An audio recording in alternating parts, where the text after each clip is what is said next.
Sekarang pun dah jelas. Kita kena bayar tarif yang hampir 2 kali ganda dari negara-negara lain. Rafizi, janganlah asyik nak spin. Letihlah nak layan. Bulan puasa ni kita nak fokus ibadah. Apa benda yang kena bayar tarif 2 kali ganda ni? Bila Mahkamah Agung Amerika Syarikat dah batalkan tarif, maknanya tarif 19% yang kena kat Malaysia pun dah tak jadilah. Konsep perjanjian AD ini sebenarnya mudah.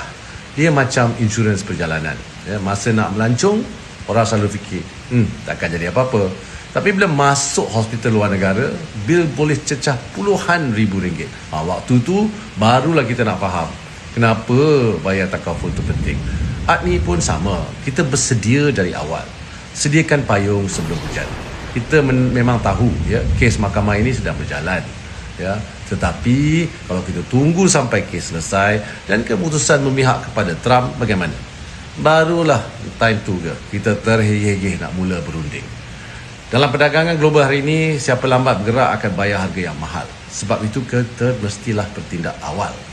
Dan kita bukan satu-satunya negara yang ambil pendekatan ini. EU, UK, Jepun, Korea dan terkini jiran kita Indonesia telah capai persefahaman dengan Amerika Syarikat. Adakah semua negara ini tergesa-gesa juga?